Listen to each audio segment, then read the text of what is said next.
दोस्तों, कैसे हैं आप लोग। उम्मीद करती हूँ कि आप अच्छे होंगे और मैं भी बहुत अच्छी हूँ। और मैं लेकर आई हूँ आपके लिए एक दिलचस्प कहानी। इस कहानी का नाम है प्रेम का चमत्कार, मेंढक बना राजकुमार। ये कहानी दिलचस्प और रोमांचक है। आइए इसे आगे बढ़ाते हैं। बहुत समय पहले की बात है। एक घने जंगल के किनारे एक छोटा सा राज्य था। उस राज्य का राजकुमार बहुत ही साहसी और सुंदर था, लेकिन उसकी एक आदत थी। वह हमेशा खुद पर घमंड करता था। एक दिन वह जंगल की सैर पर गया और वहां उसकी मुलाकात एक बूढ़ी औरत से हुई, जो असल में एक डायन थी। डायन ने उसकी घमंड भरी बातें सुनी और उसे सबक सिखाने के लिए उसे एक मेंढक में बदल दिया। अब राजकुमार मेंढक बनकर जंगल में एक तालाब में रहने लगा और वह बहुत दुखी हुआ। वह दिन रात वापस इंसान बनने के बारे में सोचता रहता, लेकिन उसे पता नहीं था कि डायन के श्राप को तोड़ने का क्या तरीका है। कुछ दिनों बाद गांव की एक साधारण लेकिन दिल की बहुत सुंदर लड़की, जिसका नाम राधा था, तालाब पर पानी भरने आई। उसने मेंढक को देखा और उसकी दुख भरी आंखों में कुछ ऐसा महसूस किया जो दूसरों ने कभी नहीं देखा था। वह रोज तालाब पर आती और मेंढक से बातें करती, बिना यह जाने कि वह एक राजकुमार है। धीरे धीरे मेंढक और राधा के बीच एक अनोखा बंधन बनने लगा। मेंढक राधा से प्रेम करने लगा, लेकिन वह अपने मन की बात कह नहीं सकता था। उसे डर था कि अगर उसने सच बताया तो राधा डर जाएगी और उसे हमेशा के लिए छोड़कर चली जाएगी। क्या राधा को कभी पता चलेगा कि यह मेंढक असल में एक राजकुमार है? क्या प्रेम की शक्ति डायन के श्राप को तोड़ पाएगी? अगला भाग इस रहस्य से भरा होगा, जब राधा की सच्ची प्रेम कहानी मेंढक को उसकी असली पहचान वापस दिलाएगी। चलिए कहानी को आगे बढ़ाते हैं। राधा और मेंढक की मुलाकातें रोज होने लगी। राधा को मेंढक से बातें करना अच्छा लगने लगा, भले ही वह जवाब में सिर्फ टर टर ही करता था। वह उसे अपनी जिंदगी की छोटी छोटी बातें बताती, अपने सपने, अपनी खुशियां, अपने दुख साझा करती। दूसरी ओर मेंढक राजकुमार राधा के साथ बिताए गए इन पलों में सुकून महसूस करने लगा और उसे यह एहसास हुआ कि असली सुंदरता और खुशियां किसी के दिल और आत्मा में होती है, ना कि बाहरी दिखावे में या सुंदरता में। एक दिन राधा ने अपने दिल की बात कह दी, कभी कभी मुझे ऐसा लगता है कि तुम सिर्फ एक साधारण मेंढक नहीं, तुम्हारी आंखों में कुछ ऐसा है जो मुझे अपनी ओर खींचता है। काश तुम इंसान होते, तब शायद हम बहुत अच्छे दोस्त बन सकते थे। मेंढक राजकुमार का दिल यह सुनकर बहुत दुखी हो गया, लेकिन वह कुछ कर नहीं सकता था। उसने मन ही मन में सोचा, अगर कभी मेरा श्राप टूटेगा तो मैं तुम्हें सबसे पहले बताऊंगा कि मैं तुमसे कितना प्यार करता हूँ और मैं तुम्हारे बिना जी नहीं सकता। मैं तुम्हें अपनी पत्नी बनाना चाहता हूँ, लेकिन मेरा श्राप कैसे टूटेगा मुझे खुद नहीं पता।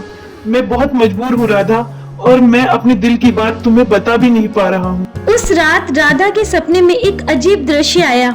उसे एक जादुई आवाज सुनाई दी, जो कि उसी डायन की थी जिसने राजकुमार को श्राप दिया था। राधा, मैंने देखा है कि तुम उस मेंढक के बहुत करीब हो और उससे प्रेम भी करती हो। अगर तुम्हारा प्रेम सच्चा है और तुम बिना किसी स्वार्थ के उस मेंढक को चूमोगी, तो वह अपनी असली पहचान में वापस आ जाएगा। राधा की नींद खुली, लेकिन वह इस सपने को समझ नहीं पाई। अगले दिन जब वह तालाब पर आई तो उसने हिम्मत जुटाकर मेंढक को अपने हाथों में उठा लिया। उसने कहा, अगर तुम सच में एक इंसान हो और मेरा सपना सच है, तो मैं तुम्हें जरूर मुक्त करूंगी। यह कहते हुए उसने मेंढक के माथे पर एक हल्का सा चुम्बन दे दिया। जैसे ही राधा ने उसे चूमा, चारों ओर एक तेज रोशनी फैली और एक धमाका हुआ। एक जादुई बदलाव हुआ। मेंढक अचानक हवा में घूमने लगा और जब रोशनी कम हुई तो राधा के सामने एक सुंदर राजकुमार खड़ा था। राधा की आंखें आश्चर्य से चौड़ी हो गईं और वह कुछ समझ नहीं पाई। राजकुमार ने उसे देखकर कहा, राधा, तुम्हारे सच्चे प्रेम और विश्वास ने मुझे इस श्राप से मुक्त किया है। मैं एक घमंडी इंसान था, लेकिन तुमने मुझे सिखाया कि असली प्रेम और सुंदरता दिल की होती है।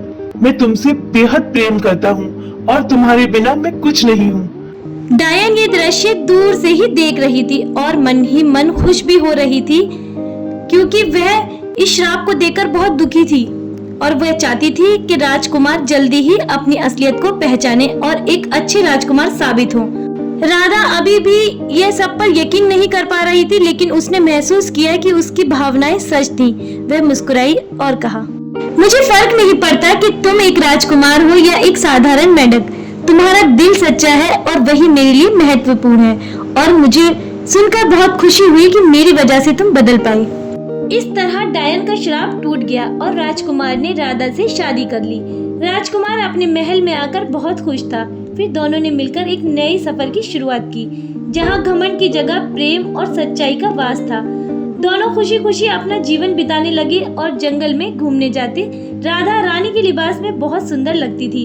दोनों ने मिलकर राज्य में खुशियां बिखेर दी और गांव वाले भी बेहद खुश थे अपने राजकुमार और राधा रानी को पाकर। यह कहानी हमें सिखाती है कि असली सुंदरता बाहरी रूप रंग में नहीं बल्कि दिल और आत्मा में होती है।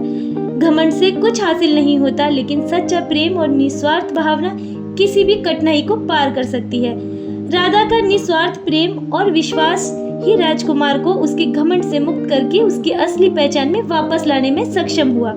कहानी की सीख यही है कि जीवन में प्रेम और सच्चाई सबसे महत्वपूर्ण है, और जब हम किसी को दिल से स्वीकार करते हैं तो चमत्कार हमारे जीवन में भी हो सकते हैं। इस तरह राजकुमार और राधा की प्रेम कहानी हमेशा के लिए एक मिसाल बन गई और इस कहानी का यही अंत हुआ।